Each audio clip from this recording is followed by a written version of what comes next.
এবারের আসন্ন লোকসভা নির্বাচনে সর্বভারতীয় তৃণমূল কংগ্রেসের প্রার্থী হয়েছেন মিতালি বাগ। জানা গেছে প্রার্থীর বাড়ি গোঘাট বিধানসভার হাজিপুর পঞ্চায়েতের নাটপুর গ্রামে। মিতালি বাগের সমর্থনে আরামবাগের কালীপুর স্পোর্টস কমপ্লেক্সের মাঠে একটি নির্বাচনী সভা করতে আসছেন রাজ্যের মুখ্যমন্ত্রী মমতা বন্দ্যোপাধ্যায়।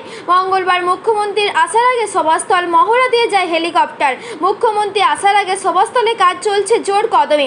আরামবাগ লোকসভা জুড়ে সাজো সাজো রব এবং কর্মীদের মধ্যে উচ্ছ্বাস। এর আগে 12ই ফেব্রুয়ারি কালীপুরের ওই মাঠেই প্রশাসনিক সভা করতে এসেছিলেন মুখ্যমন্ত্রী মমতা বন্দ্যোপাধ্যায়। তৃণমূলের পক্ষ থেকে গরমের জন্য বিশেষ ব্যবস্থা গ্রহণ করা হয়েছে, যাতে করে বিভিন্ন জায়গা থেকে আসা কর্মী সমর্থকদের অসুবিধায় পড়তে না হয়। এই মাঠেই গত 1 মার্চ সভা করে গেছেন দেশের প্রধানমন্ত্রী নরেন্দ্র মোদী। উল্লেখ্য, এবারে নির্বাচন আরামবাগ লোকসভায় হাড্ডাহাড্ডি লড়াই হবে বলে মনে করেছে রাজনৈতিক মহলের একাংশ। মুখ্যমন্ত্রী আসার আগে কি জানাচ্ছেন তৃণমূল কংগ্রেসের আরামবাগ সাংগঠনিক জেলার চেয়ারম্যান স্বপন নন্দী, তার মুখ থেকেই বিস্তারিত শুনুন। 24 আওয়ার্স আরামবাগের রিপোর্ট।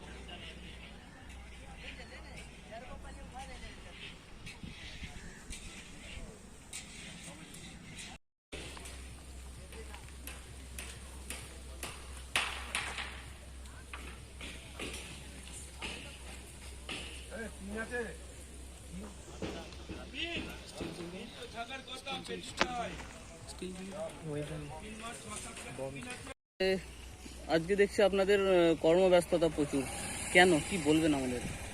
আগামীকাল আমাদের মাননীয় মুখ্যমন্ত্রী বাংলার মা কালীপুর স্পোর্টস কমপ্লেক্স মাঠে 2টোর আগে নেমে যাবেন।